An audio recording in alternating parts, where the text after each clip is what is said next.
Today we'll be taking a journey across the universe,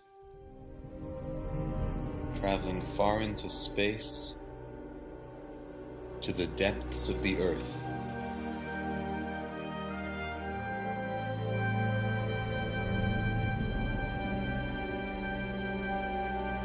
We'll visit systems of tremendous complexity. We'll explore the entire spectrum of energies, from trillions of electron volts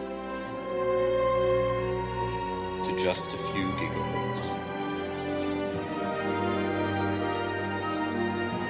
Today, we'll be seeing physicists at work.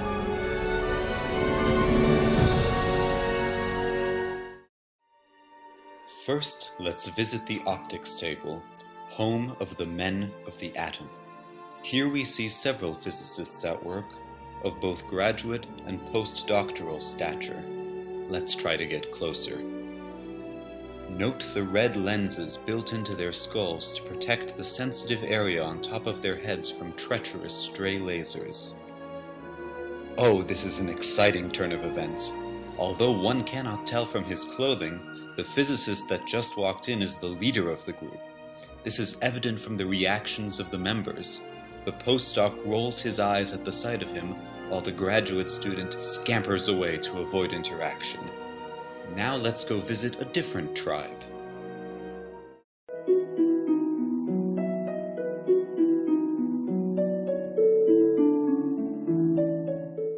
Now let's visit the world of a quite eccentric group, the soft matter physicists. First, we see the soft matter theorist in her natural environment.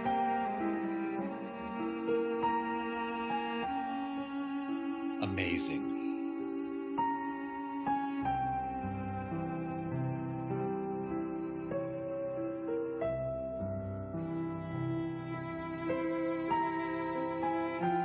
It seems like she's discovered something in the cream.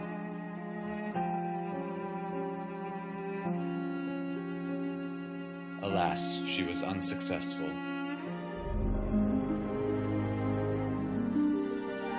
Oh, but it seems the scavengers can find beauty even in the trash.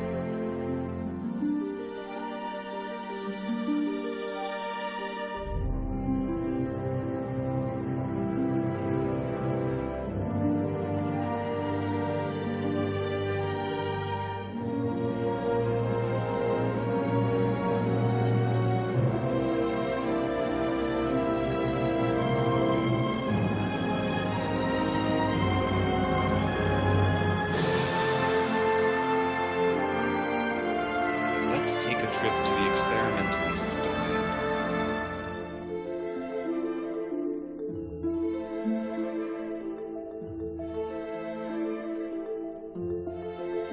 Fascinating. Let's look at that in slow motion.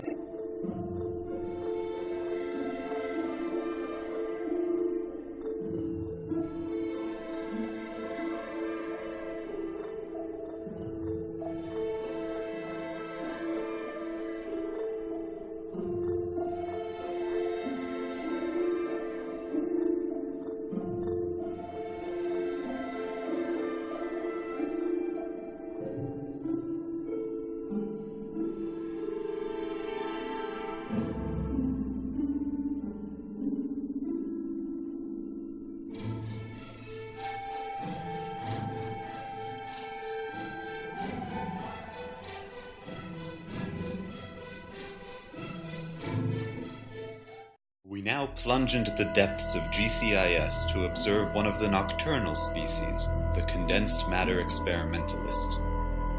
These creatures are a curious sort, having evolved to survive with little sun exposure. It is a rare sight to see them outside of their natural habitat. Indeed, this particular condensed matter graduate student has become so used to the nocturnal life, he can't even have the lights on. What a glorious moment.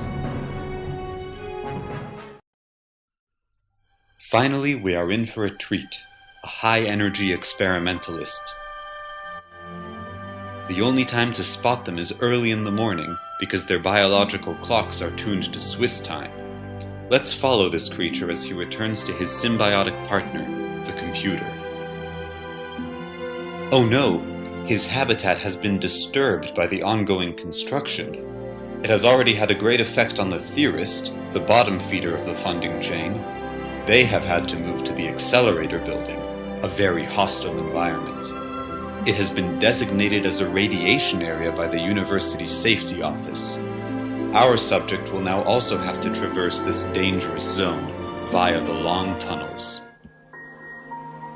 These tunnels, located deep underground, were built in the 50s. They allow the physicists to commute to different parts of the university while their experiments are running.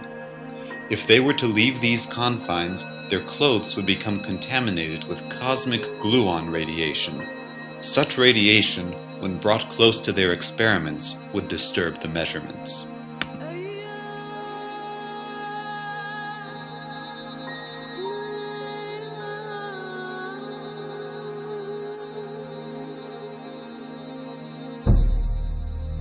Ah, now our creature has reached his building.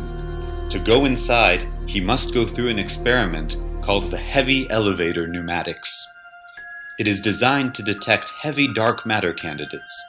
Because of the small interaction cross-section, it must move very slowly. It constantly undergoes billion-dollar upgrades to move even slower. The excitement is simply palpable. Let's keep watching.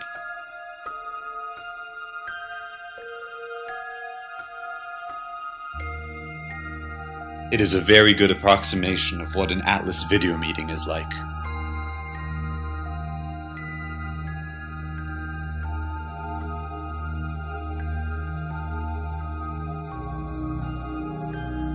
Finally, he has reached his lair, just in time to catch the French heading home after lunch. And he has found others of his species, already hard at work. The number of plots a high-energy experimentalist makes has never been determined, but the 1 to 4 and 80,000 to 100,000 ranges have been excluded. Not all of them are so lucky. The smaller groups are forced to scavenge older experiments for parts. Let's leave these creatures alone before they scurry. And here, a GR theorist. Nobody has any idea what's going on.